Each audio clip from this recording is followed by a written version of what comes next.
Hello students, a very good morning to all. This is Dr. Manoj Thakur and today we will be studying about the dangers and ill effects of drug consumption, which is the last topic of your syllabus.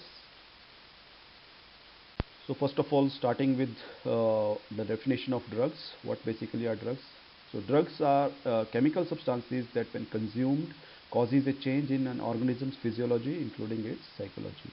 That means the drugs, they basically affect both our mind as well as our body, and the prolonged use of drugs may also lead to physical or psychological dependence on these drugs, which is also known as drug addiction, and an overdose of any drug may lead to death. So what basically is drug addiction? Drug addiction is a chronic, often relapsing brain disease that causes compulsive drug seeking and use despite harmful consequences to the drug addict and those around them.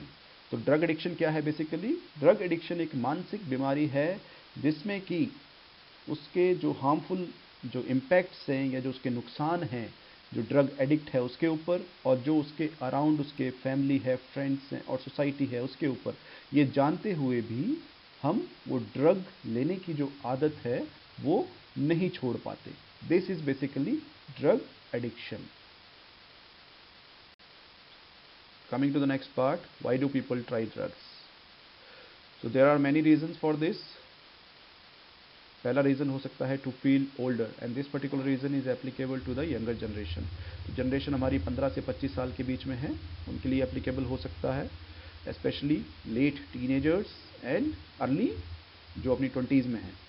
तो वो लोग अपनी उम्र से बड़ा दिखने के लिए ड्रग्स ट्राई कर लेते हैं. ठीक है. Next reason is to feel cool दिखने के लिए ड्रग्स ट्राई करते हैं. देन टू फील डिफरेंट, बाकी लोगों से अलग दिखने के लिए ड्रग्स ट्राई कर लेते हैं. ठीक है. Then next is peer pressure. Peer pressure का मतलब है कि जब आपके आसपास के लोग ड्रग्स कंज्यूम करते हैं और आप उन लोगों के बीच में अकेला महसूस करते हैं, आइसोलेटेड महसूस करते हैं क्योंकि आप ड्रग कंज्यूम नहीं करते, तो एक इनडायरेक्ट प्रेशर आपके माइंड पर बिल्ट होता है कि आपको भी उनके साथ शामिल हो जाना चाहिए या ड्रग कंज्यूम कर लेने चाहिए. That is known as peer pressure. The next is media. Media में हम ड्रग्स के बारे में सुनते हैं, देखते हैं, वो भी एक कारण हो सकता है. Next is family and friends. अगर आपकी फैमिली में कोई ड्रग कंज्यूम करता है, ठीक है, तो वो भी एक बहुत बड़ा कारण हो सकता है कि आप ड्रग लेना शुरू कर दें. ठीक है. या फिर आपका जो फ्रेंड सर्कल है वो अच्छा नहीं है, या आपके फ्रेंड सर्कल में कुछ फ्रेंड्स ऐसे हैं जो ड्रग्स लेते हैं, तो वो भी एक कारण हो सकता है ड्रग लेने का. Next reason is to relieve stress and relax. कुछ लोग जो है टेंशन से दूर भागने के लिए या स्ट्रेस या दुख से दूर भागने के लिए ड्रग ट्राई करते हैं. कुछ लोग इसलिए भी ट्राई करते हैं कि वो उनकी लाइफस्टाइल जो है बोरिंग है. ठीक है. तो बोर्डम से दूर भागने के लिए वो लोग ड्रग्स ट्राई करते हैं. Then last reason is past emotional और साइकोलॉजिकल ट्रॉमा. तो कुछ लोग अपने पास्ट को भुलाने के लिए, यानी जीवन में कुछ ऐसी दुखद घटनाएं घट जाती हैं जिनको भुलाने के लिए भी कई लोग ड्रग्स ट्राई करते हैं. तो ये डिफरेंट टाइप के रीजंस हैं जिसकी वजह से अलग अलग एज ग्रुप के लोग जो हैं ड्रग्स ट्राई करते हैं या कर सकते हैं. Now coming to the risk factors, these factors are basically factors that are responsible for making someone falling for the drugs. So first one is friend circle. More or less these factors we have already discussed in last slide. So starting with the first one, that is friend circle. So if there are some friends in your friend circle which are consuming drugs, that could be one reason. Then second, absence of healthy recreational or leisure interest. अगर आपका lifestyle बहुत boring है, you don't have any hobbies to keep you busy, like आपका जो lifestyle है वो boring है, आपकी ऐसी कोई हॉबीज़ नहीं है जो आपको बिजी रख सके. ठीक है. That could be one reason for falling for such type of drugs. Then early anti social behaviour. बहुत ज़्यादा एग्रेशन होना, बहुत जल्दी गुस्सा आ जाना, बड़ों की बात ना मानना, ये भी एक साइन है कि इस तरह के जो इंडिविजुअल्स हैं वो बहुत जल्दी ड्रग्स की चपेट में आ सकते हैं. ठीक है. नेक्स्ट है पेरेंटल ड्रग यूज़. अगर फैमिली में जो पेरेंट्स हैं, जो हमारे बड़े हैं, वो अगर ड्रग्स कंज्यूम करते हैं, वो भी एक कारण हो सकता है कि जो बच्चे हैं वो भी कहीं ना कहीं ड्रग्स लेना शुरू कर सकते हैं, ठीक है। उसके बाद है एकेडमिक फेलियर और लिटिल कमिटमेंट टू स्कूल। कई बच्चे इसलिए ड्रग्स लेना शुरू करते हैं कि अगर वो फेल हो जाए या उनके अच्छे ग्रेड्स नहीं वो अचीव कर सकें, तो उसकी वजह से भी कई बच्चे ड्रग्स लेना शुरू कर देते हैं। The next is easy availability of drugs. अगर ड्रग्स आपके आसपास, आपकी सोसाइटी में, फ्रेंड सर्कल में या आपके एजुकेशनल इंस्टीट्यूशंस के आसपास इजीली अवेलेबल हैं, तो वो भी एक कारण हो सकता है, रिस्क फैक्टर हो सकता है। Next is prenatal exposure to alcohol. तो ये जो रिस्क फैक्टर है बेसिकली वो बच्चों के लिए एप्लीकेबल है जो अभी जन्मे नहीं हैं, ठीक है। इफ़ ये pregnant mother is taking alcohol और ड्रग्स, तो उसका जो असर है वो उसके बच्चे पर भी होगा जो उसके पेट में है, ठीक है। नेक्स्ट है फैमिली मैनेजमेंट प्रॉब्लम्स। अगर जो परिवार का माहौल है वो अच्छा नहीं है, जैसे कि poorly defined rules, lack of monitoring, excessive discipline, negative communication patterns, poor anger management, मतलब कि क्या सही है और क्या गलत है वो परिवार में नहीं सिखाया जाता, ठीक है। बहुत ज़्यादा डिसिप्लिन रखना, बहुत ज़्यादा स्ट्रिक्टनेस रखना बच्चों के ऊपर, वो भी एक तरीके से सही नहीं है। और बहुत ज़्यादा बच्चों को खुलापन दे देना या बहुत ज़्यादा उनको खुला छोड़ देना, आज़ाद रखना, वो भी कहीं ना कहीं उसके हार्मफुल इम्पैक्ट्स हो सकते हैं, ठीक है। लड़ाई झगड़े होना परिवार में, ठीक है, चिड़चिड़ापन होना, तो ये सभी कारण जो हैं कहीं ना कहीं रिस्क फैक्टर्स हो सकते हैं ड्रग्स लेने के लिए। Now coming to the most important part of the topic, that is the different types of drugs.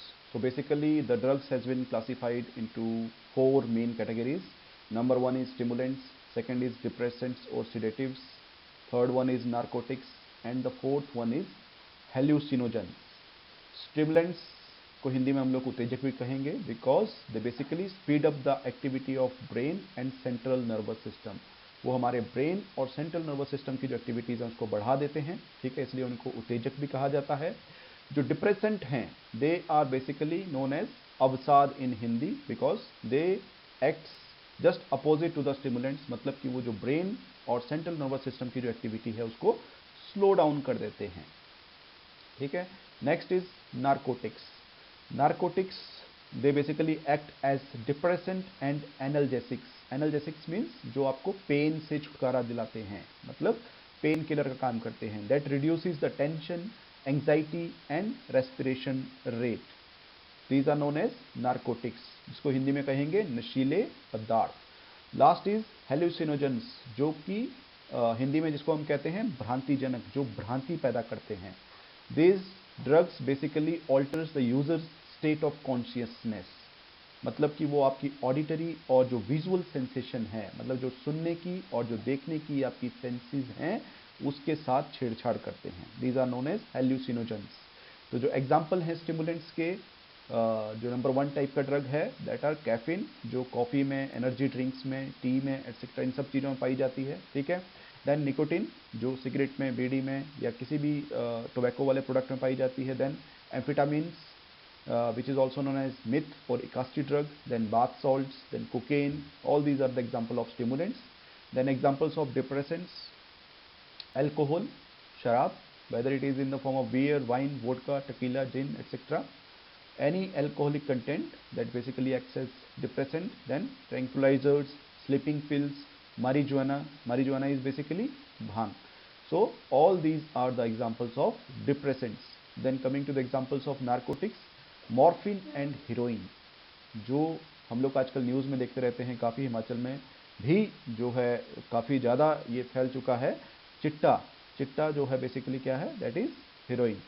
तो morphine and heroin are example of narcotics and they are basically derived from poppy plant. जो opium plant होता है whose scientific name is papaver somniferum, जो अफीम का पेड़ होता है या पौधा होता है, उसी से ये निकाले जाते हैं, ठीक है। Last is हेल्यूसिनोजेंस।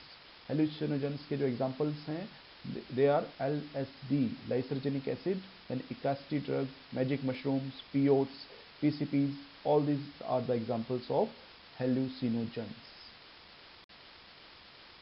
So first of all starting with the first drug type, that is alcohol. Alcohol यानी कि शराब। So alcohol basically acts as a central nervous system depressant, ये एज ए डिप्रेसेंट काम करता है। एंड जो अल्कोहल है that is basically directly absorbed from our digestive system. It enters our bloodstream and within few minutes it spreads the entire body and the brain gets highest concentration because जो maximum blood की supply है वो हमारे brain में जाती है, ठीक है। और इसके इम्पैक्ट्स क्या हो सकते हैं, इसको हमने 3 फेजेज में डिवाइड किया है, लो डोजेज में, मीडियम डोजेज में और हायर डोजेज में।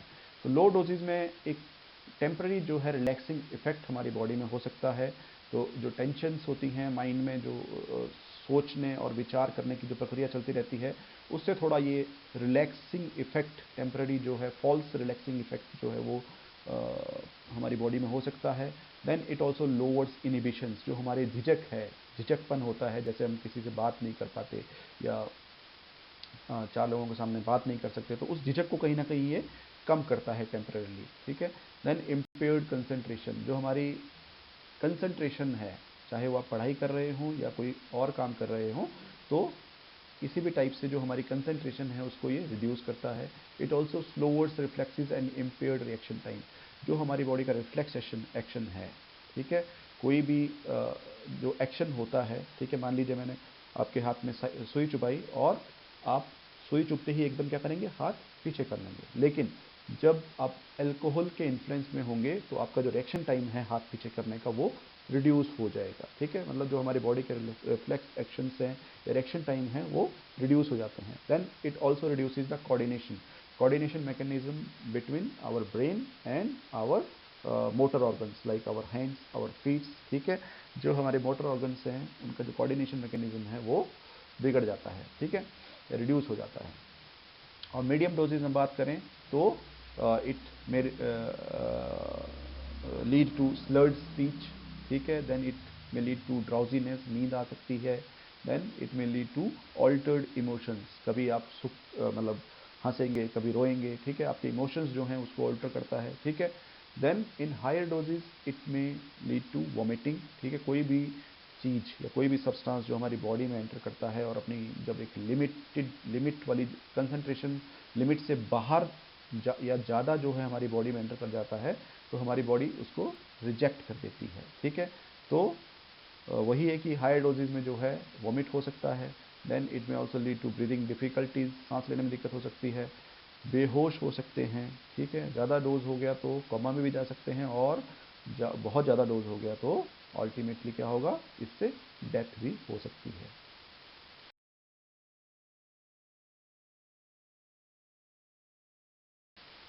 Now coming to the next part, that is alcohol's effect on our body. तो सबसे पहले शुरू करते हैं लीवर से। तो लीवर में बेसिकली 3 टाइप के इम्पैक्ट्स इसके रहते हैं। First impact is fatty liver disease.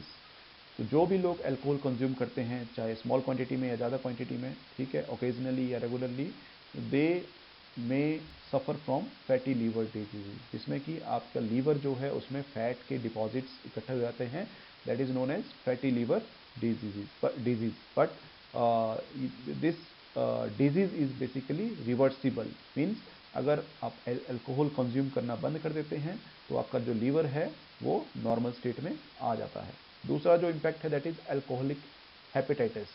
तो इसमें जो है लगभग 35% of the heavy drinkers they basically suffer from alcoholic hepatitis. And this alcoholic hepatitis जो है ये माइल्ड भी हो सकती है, ये सिवियर भी हो सकती है। In case of mild hepatitis, if the individual stops consumption of alcohol, then the liver could become a healthy liver, it could be, the condition could be reversed. But if it is severe, then it is dangerous, then it may lead to serious complications like liver failure or death also. Last is alcoholic cirrhosis. Cirrhosis is basically the scarring of the liver. In this case, the hard scar tissue replaces the soft and healthy tissue of the liver. It occurs basically in 10 to 20% of the heavy drinkers, and the damage from cirrhosis cannot be reversed, and it may ultimately leads to liver failure. So in this picture we can see the 3 stages of liver. First one is healthy liver of a non-alcoholic person. Second one is a fatty liver. In this we can clearly see the fat deposits in the liver, and the third one is a cirrhoid liver, or a person who is suffering from alcoholic cirrhosis. In this we can clearly see the soft tissue of the liver has been replaced by the hard scar tissue. Now coming to the impacts of alcohol on our kidneys. So kidneys जो हैं basically हमारी body में जो water और electrolyte balance है उसको maintain करती हैं, एंड अल्कोहल जो है, alcohol is a diuretic, so it increases the pressure on our kidney, और लॉन्ग रन में जो है due to increase volume of fluids and increase pressure on our kidneys, जो हमारी किडनीज हैं that may be damaged permanently. Next is the impact of alcohol on our heart. So heart disease का जो risk है वो increase हो जाता है अल्कोहल कंज्यूम करने से. आपका जो ब्लड प्रेशर है वो बढ़ जाएगा, और जो डायबिटीज़ 2 है उसका जो रिस्क फैक्टर है वो भी काफ़ी ज़्यादा बढ़ जाता है. ठीक है, एंड ये सभी जानते हैं कि we should never mix drinking with driving. Approximately 32% जो फैटल एक्सीडेंट्स हैं that are caused either the driver is under the influence of alcohol or some other intoxicated drink, or either the pedestrian is under the influence of such drinks or alcohol. So driving while intoxicated is a crime.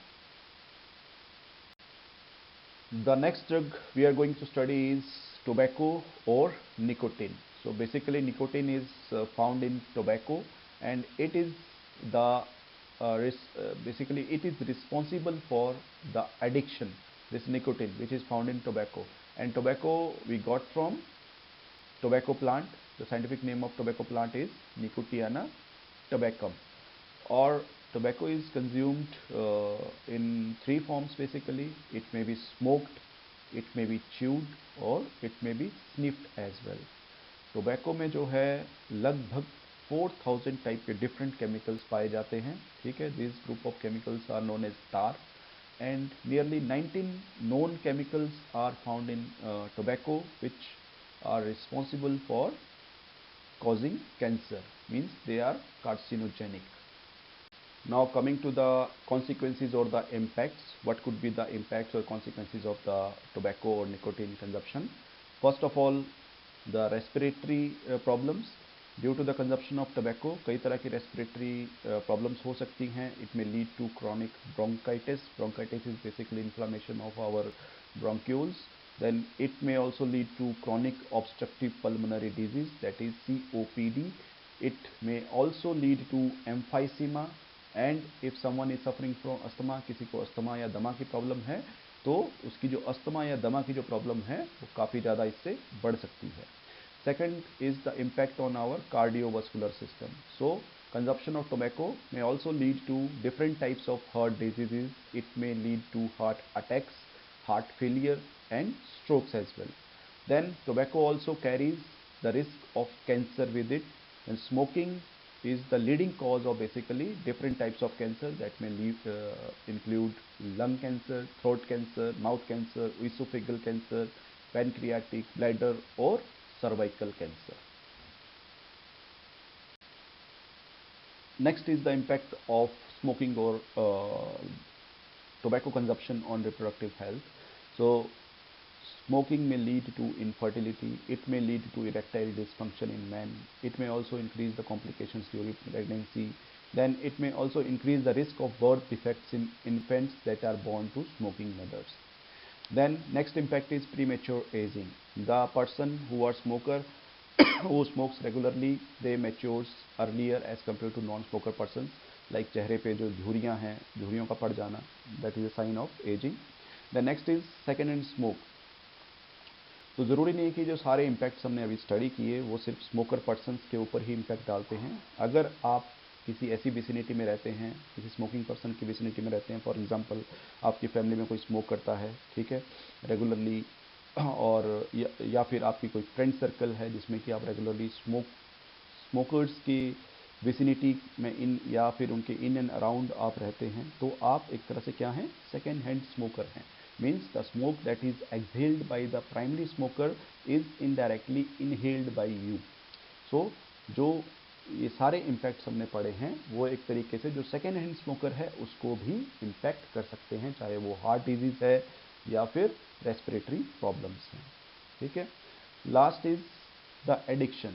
सो जैसा मैंने बताया कि nicotine is highly addictive. ठीक है, और इसको जो consume करना है that may lead to physical dependence on nicotine, जो कि फिर आदत जो है छोड़ना काफ़ी मुश्किल हो जाता है। But the bottom line is that quitting is not easy, but it is not impossible either, but means that it can be done. But यही सही है कि अगर आपने शुरू नहीं किया है तो don't ever start it. The next drug that we are going to study is marijuana. Marijuana, that is basically derived from the cannabis plant. The name of this plant is Cannabis sativa, and it is basically a brown mixture of dried flowers, stems, seeds and leaves of this hemp plant, that is cannabis plant. The main जो active chemical है इसमें that is responsible for the addiction, that is THC, tetrahydrocannabinol, that basically quickly moves from the bloodstream to the brain and other body organs basically. And this marijuana is also known by different other names around different corners of the world, like it is known as blunt, dope, ganja, grass, joint, bud, Mary Jane, pot, reefer, green, skunk, weed, hash, tea, chronic, loud, मतलब ये different type के नाम हैं जिनसे इसको दुनिया में अलग अलग जगहों पे जाना जाता है। ठीक है। नाउ कमिंग टू इस इम्पैक्ट्स और effects, we have divided the impacts or effects into two categories, short term effects and long term effects. So short term में it may lead to poor memory or ability to learn, it may lead to difficulty in thinking and solving problems, and it may lead to poor muscle coordinations and judgment, our judgment may be impaired. Then short attention span, मतलब आप बहुत ज़्यादा देर तक जो है किसी एक चीज़ पर फोकस नहीं रख सकते, that is short attention span. Then obviously dangerous driving behavior. ठीक है। Next is altered sense of time and space. Next is food carving, बहुत ज़्यादा भूख लग सकती है. Memory may be poor. It may increase the feeling of anxiety or feeling of paranoia. Paranoia is basically a feeling जिसमें कि आपको ये लगे कि सभी लोग जो हैं आपको किसी न किसी टाइप से या किसी न किसी प्रकार से कोई नुकसान पहुंचाना चाहते हैं। ऐसा एक्चुअल में नहीं होता, लेकिन आपको ये लगता है कि आपके पास जो भी लोग हैं, जितने भी लोग हैं, वो आपको बस नुकसान पहुंचाना चाहते हैं। That is the feeling of paranoia and anxiety is बेचैनी। और इसके जो लॉन्ग टर्म इम्पैक्ट्स हैं, it may lead to breathing problems, then the THC, that is tetrahydrocannabinol, that is found in marijuana, it may damage the cells and tissues in the body that help us to protect our body from against different diseases. Then it may impact our memory, learning and energy parts of the brain. Then there may be birth defects in unborn children, and it may also cause cancer with heavy use. The next drug is bath salts. Bath salts are basically synthetic stimulants जिसमें कि different type के chemicals पाए जाते हैं, and it is formed in the form of white or brown crystalline powder.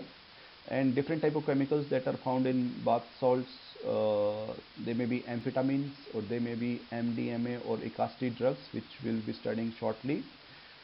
And these bath salts are very or highly dangerous. Basically they are also known by different names around the world, like blizzard, blue silk, chart plus, ivory snow, ivory wave, ocean bose, vanilla sky, etc. The risks involved with bath salts are extreme agitation, बहुत जल्दी गुस्सा आ जाना, hallucinations and delusions, then pain in the chest, then suicidal thoughts may be there. Blood, they basically increase the hypertension, means they raise our blood pressure. They also lead to acute toxicity. Then they also lead to hyperthermia, means जो हमारे body का temperature है वो increase हो जाता है. They may also lead to delirium. Delirium basically impacts our brain. Then they are also responsible for violent behavior, foaming at mouth, मुंह से झाग आना. Then they may also lead to extreme paranoia. Paranoia वही जो मैंने बताया अभी, जब आपको लगे कि आपके आसपास के लोग जो हैं आपको नुकसान पहुंचाना चाहते हैं, ठीक है। That then they are also responsible for Parkinson's type limb twitching. Then severe insomnia, मतलब नींद ना आना। तो इसकी जो बॉटम लाइन है, क्योंकि इसमें जो है एम्फेटामिन या उसकी तरह पाए जाने वाले केमिकल्स हैं, so they are likely to carry the risk of stroke, heart attack और sudden death as well. Next drug is methamphetamine. Methamphetamine is basically a powerfully addictive stimulant that is both long lasting as well as it is toxic, highly toxic to our brain. So it has very high potential for abuse and it may lead to severe psychological and physical dependence as well. It is known by different names around the world like ice, crank, chalk, crystal, fireglass, go fast, speed, tina, etc. Coming to the impacts, in short term, it may lead to rapid or irregular heartbeats, it may increase our blood pressure, it may elevate our body temperature, it may reduce the motor skills, it may impair our verbal communication or verbal skills, then it may lead to hallucinations, it may also lead to convulsions and seizures. Convulsions are basically involuntary muscle contractions, जिसमें कि पूरी body जो है shake करती है, अचानक से जो है मसल जो है कॉन्ट्रैक्ट कर जाती हैं, that are known as convergence. Then it may lead to panic and साइकोसिस, it may also lead to death from stroke, heart attack और organ failure due to over heating of body. जैसा मैंने बताया, it will lead to hyperthermia, it increase the body temperature, जिसकी वजह से organ failure हो सकता है and it may lead to death. Long term की बात करें तो it may lead to extreme weight loss, it may lead to dental problems, it may also lead to sores and scabs on our skin or face, it may lead to anxiety and violence, it may lead to paranoia, hallucinations and delusions. Then sensation of insects crawling under the skin means जो हाथ पैर में एक तरह से जो एक चुनचुनी वाली जो फीलिंग होती है, basically that is the feeling of sensation of insects crawling under the skin. Then next is depression, it may lead to depression, then it may cause damage to the brain, that's similar to Alzheimer's disease, then it may also lead to stroke and epilepsy. The bottom line is that methamphetamine is highly addictive or powerfully addictive and it may cause huge damage to our body and brain. So in this picture we can clearly see the different types of sores or scabs on the face of the person who is consuming methamphetamine.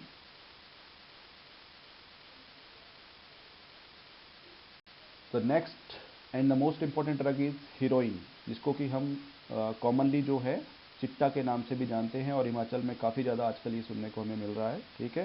Heroine is basically an opiate that is derived from the flowers of the poppy plant, जो मैंने आपको बताया था, poppy plant is papaver somniferum, ठीक है। या फिर उसी की तरह के कुछ सिंथेटिक सब्सटीट्यूट्स भी इसमें हो सकते हैं, ठीक है। Heroine is basically produce from morphine that is a naturally occurring substance that comes from the seed pods of this Papaver somniferum or poppy plant, and it carries very strong risk of addiction and physical dependence. Heroin is basically consumed either by injecting, either by snorting or smoking as well, and all three uses type carries the same level of addiction, ठीक है। It basically targets and stimulates the brain's natural reward system. Natural reward system का मतलब है कि जो brain, the portion of the brains that are responsible for making us feel good, मतलब जिससे कि हमें कुछ मतलब अच्छा महसूस होता है, सुख का अनुभव होता है, तो ब्रेन के उन एरियाज़ को जो है ये टारगेट करता है। डिफरेंट नामों से इसको जाना जाता है all around the world, like smack, horse, brown sugar, dope, H, chunk, skag, skunk, white horse, China white, Mexican black and Himachal Punjab में चिट्टा, ठीक है। So these are the different names जिससे कि हीरोइन को अराउंड द वर्ल्ड जाना जाता है, ठीक है। नेक्स्ट है इसके impacts, short term effects and long term effects. In short term, it may lead to suppressed breathing, it may also lead to nausea and vomiting, then it may lead to formation of blood clots, and which could be instantly fatal if they travel to lungs, liver, brain or heart. Then it may lead to addiction and physical dependence in a short amount of time. मतलब एक ऐसी चीज़ है कि अगर एक single time भी आपने इसको ट्राई कर लिया या कंज्यूम कर लिया, there are very high chances that you will become a heroin addict. In long term, it causes infections in the heart lining and valves. It may cause liver diseases, lung diseases, and it may also lead to hepatitis and HIV or AIDS by the use of infected needles. The bottom line is, it is a fast high, but just as quickly it can take over your life and be fatal. Heroin and other opiate addictions are treatable, but the path to recovery requires a commitment that can often last years or even decades. मतलब कि heroine की जो addiction है वो बहुत ज़्यादा खतरनाक है, ठीक है। अगर एक बार आप इसके चुंगल में फंस गए तो उससे निकलना जो है इम्पॉसिबल तो नहीं है, लेकिन बहुत ज़्यादा मुश्किल है, जिसमें कई साल लग सकते हैं और डेकेड्स भी लग सकते हैं, दशक भी लग सकते हैं. Next drug is cocaine, and cocaine is highly addictive drug. It could be risky even if you use this drug for the first time or the single time. It is basically the hydrochloride salt that is derived from the processed extracts of the leaves of coca plant. तो coca plant है, उसके leaves के extract से ये निकाला जाता है. It basically overstimulates the brain's natural reward system. जो brain का reward system है, natural reward system है, the part of brain which are responsible for basically making us feel good or happier, that part is overstimulated or activated by the use of this cocaine, and it is a very highly active or addictive drug. It is also known by different names like blow, bump, see, candy, Charlie, Coke, snow. Now coming to its impacts, short-term impacts could be increased heart rate, increased blood pressure, increased body temperature, hyperthermia, seizures, cardiac arrest, or death as well. And the long-term impacts or effects could be irritability and anxiety, paranoid psychosis. It may cause scabs on the mucous membranes of our body. It may damage our nasal septum, and due to which our nose may ultimately collapse. It may cause depression, or it may also lead to agitation and mania. The bottom line is that using cocaine even once is dangerous, जैसा कि मैंने बताया. The more you use it, the worse the effects will be on our body and heart. And जो cocaine related deaths हैं, mainly those deaths are caused by either cardiac arrest or seizures, followed by respiratory failure. Next drug is Ecasty, or MDMA. The full name of this drug is 3,4-methylene dioxymethamphetamine, which in short form it is known as MDMA or Ecasty drug. This drug was used for psychotherapeutic medication to lower the inhibitions in 1960s. In 1970s, it became a party drug, and in 1985, this drug was completely banned for safety concerns. जो Ecasty है, basically that contains a wide mixture of substances. It may include LSD, it may include cocaine, heroin, amphetamine or methamphetamine. It may also include rat poisons, caffeine, dog deworming substances. All different type of these chemicals are present in this drug, and it often comes in a pill form or capsule form or tablet form, or it can be injected as well.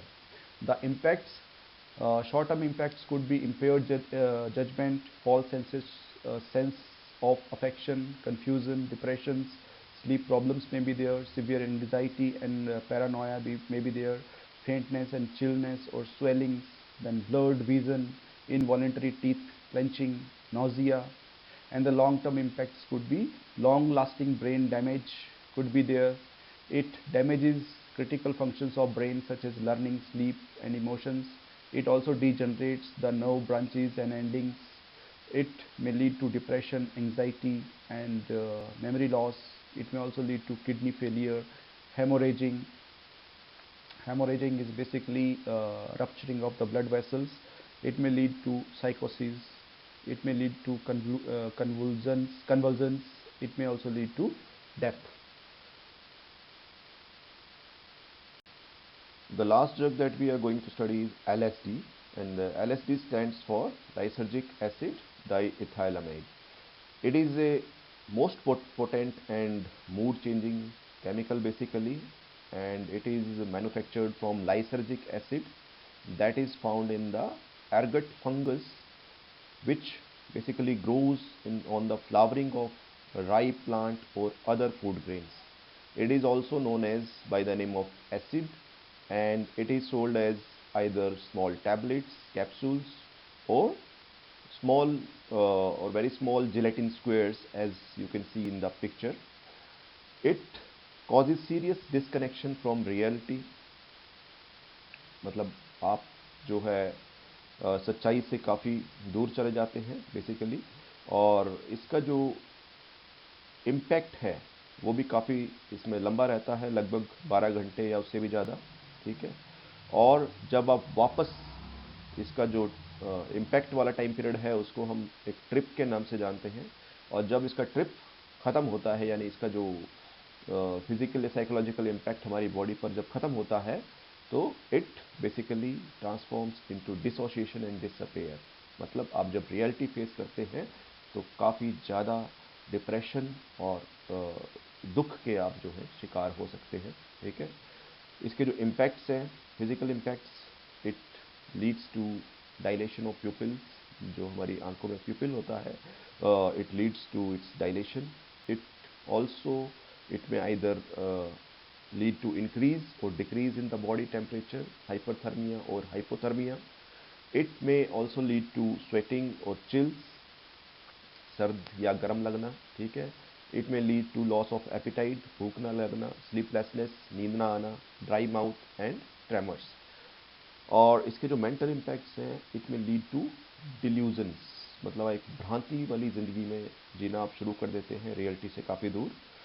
It also leads to visual hallucination, सही तरीके से आप चीज़ें नहीं देख पाते और ऐसी चीज़ें आप देखना शुरू कर देते हैं जो रियलिटी में एग्जिस्ट नहीं करती हैं। It may also lead to an artificial sense of euphoria और सर्टेनिटी। एक जब तक इसका जो इम्पैक्ट है हमारी बॉडी में रहता है, तब तक आप एक artificial sense of euphoria feel करते हैं, मतलब एक फील गुड वाली जो मेंटल स्टेट है वो हमारी बनी रहती है। सब कुछ अच्छा आपको फील होगा, अच्छा आपको लगेगा, ठीक है, और काफ़ी खुश आप रहेंगे। लेकिन जैसे ही इसका जो ट्रिप है वो ख़त्म होगा, तो जो सिचुएशन हो उसकी जस्ट अपोजिट हो जाएगी, ठीक है। Then it also leads to distortion of one sense of time and identity. आप अपनी पहचान और समय को दोनों को ही जो है लगभग भूल जाते हैं, ठीक है। It also leads to impaired depth of time perception, then severe and terrifying thoughts and feelings में be there. It may also lead to fear of losing control, then panic attacks में be there, flashbacks may be there, and severe depression or psychosis may also be there. Next is prescription drugs.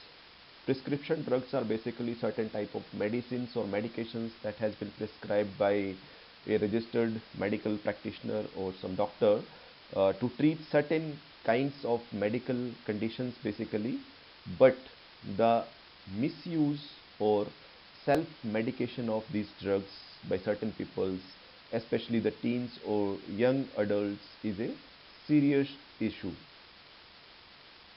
There are different kinds of prescription drugs that are prescribed by doctors to treat certain medical conditions.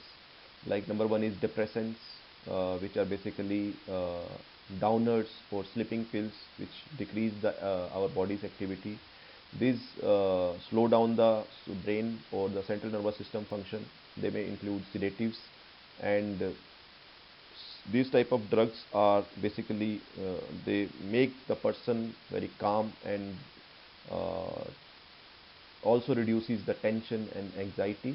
The examples of certain drugs may be Xanax, then amityl, seconal, Valium, etc. Second is opioids or morphine derivatives. These are basically referred as painkillers, as I already mentioned earlier. These contain opium and other opium-like substances, and they are used to relieve pain.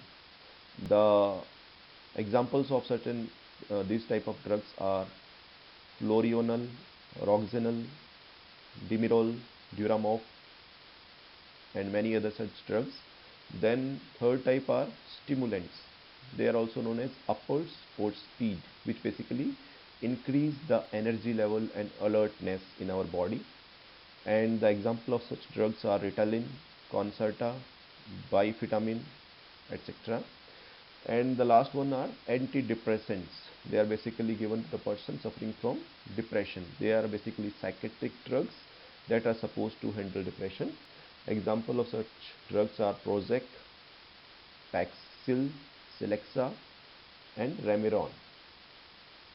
Next is misuse of anabolic steroids. Anabolic steroids are certain type of hormones basically that are given to treat certain conditions which are maybe there due to some hormonal deficiency such as delayed puberty, as well as the diseases that result in the loss of lean muscle mass, cancer, AIDS, etc.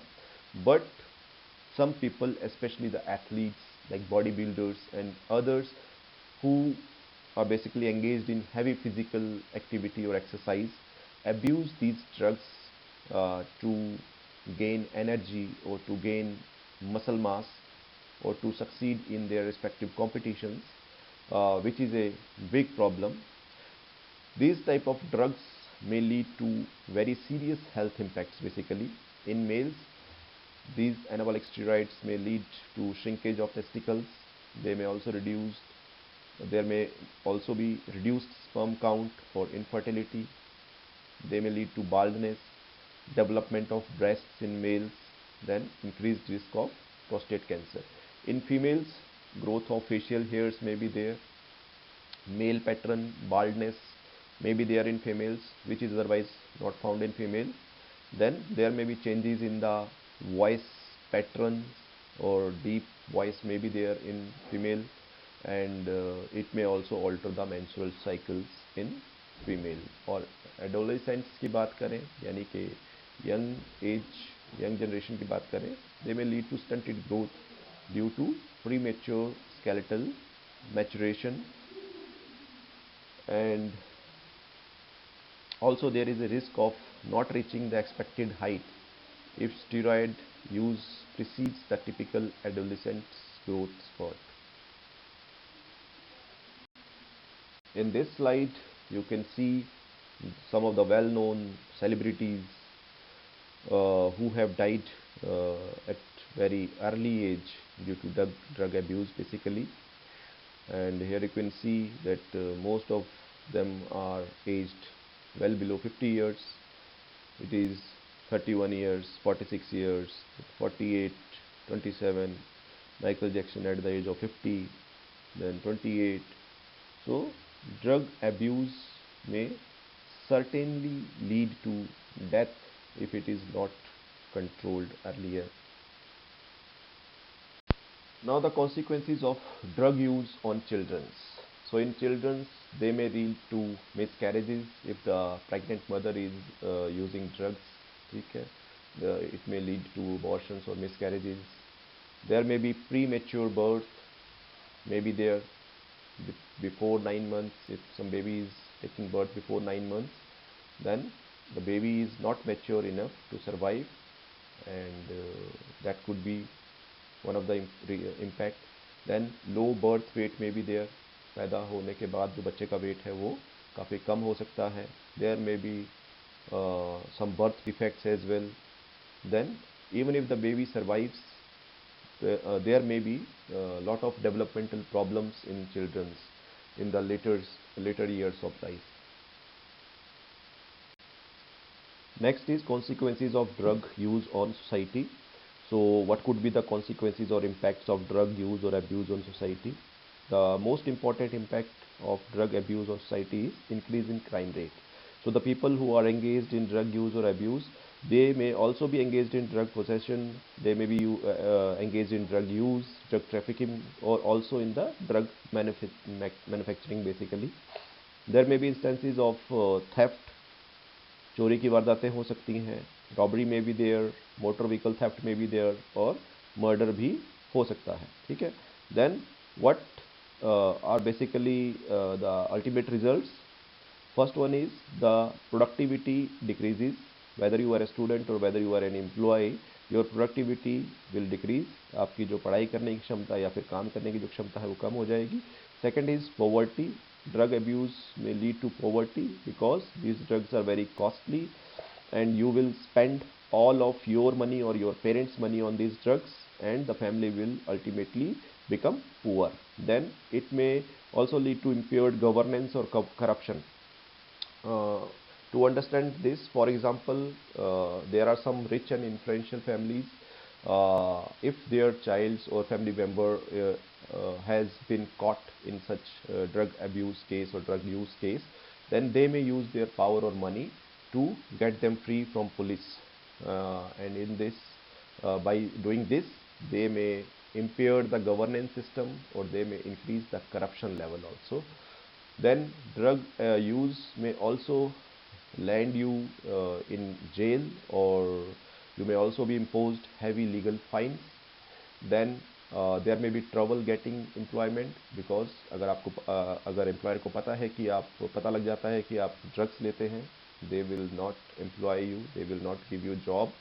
Then it may lead to homelessness. कईयों के घर बार बिक जाते हैं drugs के लिए. Then they may lead to failed relationships. जो आपके रिलेशंस है आपके फैमिली के साथ, पेरेंट्स के साथ, फ्रेंड्स के साथ, वो सारे रिलेशंस जो है ख़राब हो जाते हैं बिकॉज जो ड्रग्स यूज़ करते हैं उनके लिए ड्रग्स से इम्पॉर्टेंट जो है कोई भी चीज़ नहीं रहती. Then different types of crimes increase in the society and the ultimate result of drug use and abuse is death of the individual that is involved in drug use or abuse. Now coming to the rehabilitation part, this is a very important part of this topic, and rehabilitation of drug addicts is basically a multifaceted process that involves various approaches to address the physical and psychological aspects of addiction. इसमें जो है basically physical as well as mental दोनों तरीके से जो है approaches adopt की जाती हैं ताकि जो ड्रग यूज़ की आदत जो है उस इंडिविजुअल की वो छुड़ाई जा सके. काफ़ी सारे स्टेप्स इसमें इन्वॉल्व हैं. The first step is detoxification. Detoxification का मतलब है the individual stops using the drug and undergoes A supervised withdrawal process. कि वो ड्रग्स लेना ख़त्म कर देता है या बंद कर देता है, और ड्रग लेना एकदम बंद नहीं किया जा सकता, सो ग्रेजुअली बंद करना पड़ता है. उसके काफ़ी सारे जो है इम्पैक्ट्स होते हैं बॉडी पर. साइकोलॉजिकल इम्पैक्ट्स भी होते हैं, फिजिकल इम्पैक्ट्स भी होते हैं. ठीक है. जिसकी वजह से अगर वो छोड़ता है तो कई बार जो है वो दोबारा से लेना ना शुरू कर दे. इसलिए उसकी जो ये डिटॉक्सिफिकेशन का प्रोसेस है वो उसको सुपरवाइज करना भी ज़रूरी रहता है कि वो दोबारा से ड्रग्स लेना शुरू ना कर दे. दूसरा है मेडिकल सपोर्ट. जैसा कि मैंने बताया कि इसमें फिजिकल और मेंटल दोनों चीज़ें होती हैं. तो उसमें काफ़ी सारे विड्रॉल सिम्टम्स होते हैं. अगर आप कोई ड्रग जो है काफ़ी समय से ले रहे हैं और अचानक से उसको छोड़ देते हैं तो उससे काफ़ी सारे विड्रॉल सिम्टम्स बॉडी में हो सकते हैं. काफ़ी ज़्यादा पेन आपको हो सकती है. तो उन सिम्टम्स से डील करने के लिए आपको कुछ मेडिकेशन प्रोवाइड की जाती हैं डॉक्टर्स के द्वारा. That is known as medical support. उसके बाद है थेरेपी एंड काउंसलिंग. तो इसमें जैसा मैंने बताया कि इसमें जो ड्रग एडिक्ट होता है वो एक्चुअली काफ़ी समय तक जो रियलिटी है, रियल लाइफ है या जो जीवन की सच्चाई है उससे काफ़ी दूर चला जाता है ड्रग्स के इन्फ्लुएंस में. और जब वो वापस रियलिटी फेस करता है तो वो इस हालत में नहीं होता कि वो रियलिटी को एक्सेप्ट कर सके. ठीक है. उसका जो बिहेवियर है और सब चीज़ें जो है चेंज हो गई होती है. तो उसको दोबारा से मेन फ्रेम सोसाइटी से जोड़ने के लिए काफ़ी सारी थेरेपीज़ और काउंसलिंग या एक्सरसाइजेज करवाई जाती हैं, जिसमें बिहेवियरल थेरेपी है, कॉग्निटिव बिहेवियरल थेरेपी है. ठीक है. मोटिवेशनल इंटरव्यूइंग है, देन कंटीजेंसी मैनेजमेंट है. इस तरह की काफ़ी सारी थेरेपीज़ या काउंसलिंग सेशंस उसको प्रोवाइड किए जाते हैं ताकि वो वापस जो है मेन फ्रेम सोसाइटी के साथ जुड़ सके. Then support groups. There are many support groups. Support groups basically ऐसे ग्रुप्स होते हैं जिसमें कि जो ड्रग रिहेबिलिटेशन में जिनकी ट्रीटमेंट हो रही है उनके काफ़ी सारे डाउट्स हो सकते हैं, क्वेरीज हो सकती हैं, तो उन क्वेरीज और डाउट्स को सॉल्व करने के लिए एक्सपर्ट ओपिनियन उनको मिल सकती है। और जो इसमें ऐसे लोग भी होते हैं जो पहले ड्रग एडिक्ट थे लेकिन सक्सेसफुली उन्होंने जो ड्रग्स की आदत है उसको छोड़ दिया, तो उनकी जो सक्सेस स्टोरीज हैं वो भी इसमें जो है उनको बताई जाती हैं। उसके बाद education and skill building is also there.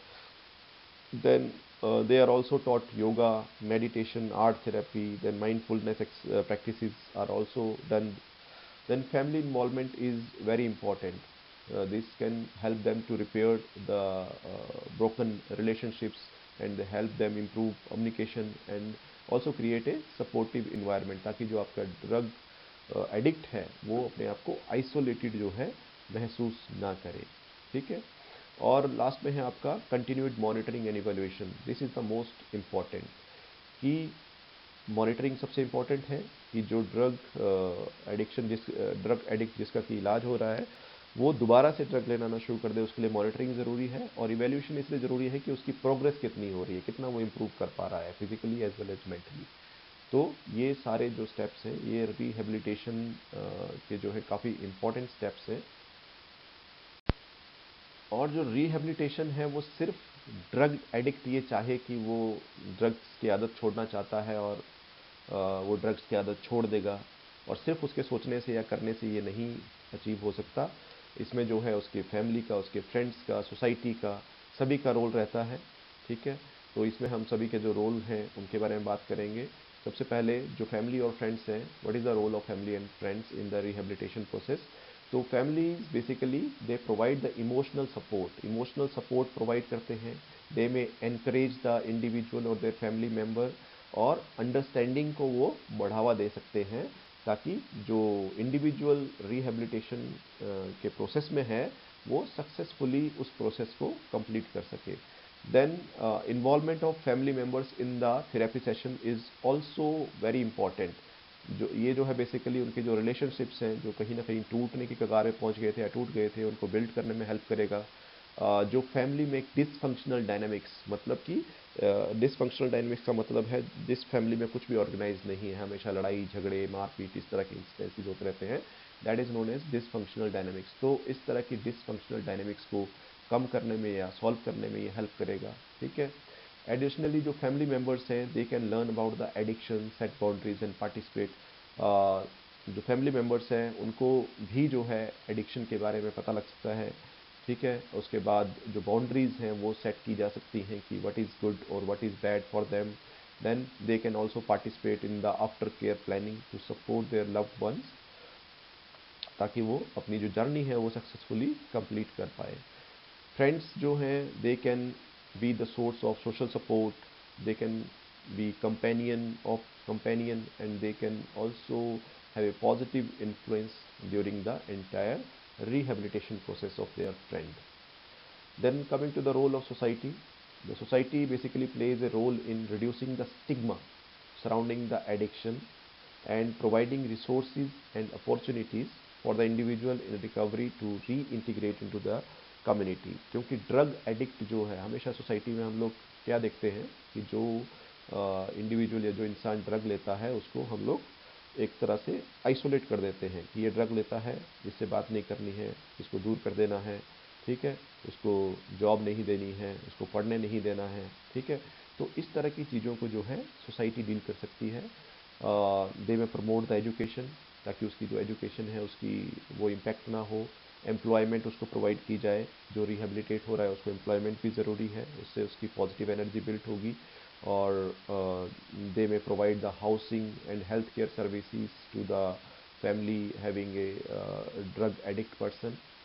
Then overall the society can create a supportive and inclusive environment that can reduce the social isolation and increase the overall opportunities for long term recovery of the drug addict basically. Now coming to the role of rehabilitation center. So rehabilitation center basically provides a structured environment for the entire rehabilitation process, जो कि हमने एक slide से पहले जो पूरा rehabilitation का process जिसके बारे में बात की थी, तो वो पूरा का पूरा जो एक स्ट्रक्चर्ड वेल स्ट्रक्चर्ड इन्वायरमेंट है वो ये रिहेबिलिटेशन सेंटर्स प्रोवाइड करते हैं. They provide basically the medical supervision, then detoxification services, therapy and counseling sessions, skill building workshops. They provide help of support groups and aftercare planning also. These rehabilitation center also play a role in educating individuals about the addiction, teaching coping skills, and empowering them to take or make positive lifestyle changes. जो rehabilitation center है, they may also offer some specialized programs that are specifically tailored for certain population groups like adolescents or those with co-occurring mental health disorders basically. Now the final words, drug abuse is preventable and drug addiction is treatable disease, means nothing is impossible, but इतना आसान भी नहीं है. इसलिए यदि आप drug लेते हैं तब भी और यदि आप ड्रग्स नहीं लेते हैं तब भी, you should be always well informed about the risks that are associated with these drugs or substance use, जो कि हमने डिटेल में अभी तक इस लेक्चर में कवर किए. उन रिस्क के बारे में आपको पता होना चाहिए कि उसके क्या कॉन्सिक्वेंसेज हो सकते हैं आप पर, आपकी फैमिली पर और आपकी सोसाइटी पर. ठीक है, और पता होगा तो आप कभी भी इस चक्कर में नहीं पड़ेंगे. Next, involvement in alternative activities. अपना लाइफस्टाइल थोड़ा सा बिजी लाइफस्टाइल बनाइए. आप अपनी हॉबीज़ डेवलप कीजिए. ठीक है, चाहे वो पेंटिंग है, पोइट्री है, स्पोर्ट्स है, ठीक है, पढ़ाई है, जो भी है, आपकी कोई ना कोई हॉबी आपकी लाइफ में होनी चाहिए ताकि आपका लाइफस्टाइल जो है वो बोरिंग ना हो. ठीक है, क्योंकि अक्सर जो खाली रहने वाले लोग हैं या जो ज़्यादातर समय जिनका लाइफस्टाइल बोरिंग होता है वो इस तरह के चक्रों में जो है पड़ जाते हैं. Then build your self confidence. आपका सेल्फ कॉन्फिडेंस जो है वो बिल्ड करना है आपको. Then you should make positive future plans. आपकी लाइफ में हमेशा कोई ना कोई गोल होना चाहिए, पॉजिटिव फ्यूचर प्लान्स होने चाहिए. अक्सर क्या होता है कि जो ड्रग एडिक्ट्स होते हैं या तो उनके फ्यूचर प्लान होते ही नहीं, और अगर होते हैं तो ड्रग्स के चक्कर में वो फ्यूचर प्लान से अपने काफ़ी दूर निकल जाते हैं. इसलिए हमेशा आपका लाइफ में कोई ना कोई गोल होना चाहिए और उसको अचीव करने के लिए कंटिन्यूसली जो है आपको मेहनत करनी चाहिए. ठीक है, और अगर आप ऐसा करेंगे तो आपका ध्यान जो है इन फालतू की चीज़ों की तरफ कभी नहीं जाएगा. And next is be brave enough to say no. हो सकता है कि एक बार आपके दोस्त फोर्सिबली या प्यार से भी रिक्वेस्ट करके भी आपको कहें कि आप ये ट्राई कीजिए, एक बार ट्राई करने से कुछ नहीं होता, but you should be brave enough to say no. No and no means no. क्योंकि अगर आप सिंगल टाइम भी कोई ड्रग ट्राई करते हैं तो हो सकता है कि वो ड्रग इतना पोटेंट हो कि आप हमेशा के लिए उसके एडिक्ट बन जाएं. इसलिए नो कहना सीखिए. ठीक है, हमेशा लाइफ में यस यस कहना ज़रूरी नहीं है. ठीक है. Next, surround your self with good friends. आपके दोस्त ऐसे होने चाहिए जो ड्रग्स कंज्यूम ना करते हो. आपका फ्रेंड सर्कल अच्छा होना चाहिए. And that was all about drugs, their harmful impacts and the rehabilitation process. All the best to all of you for your final exams.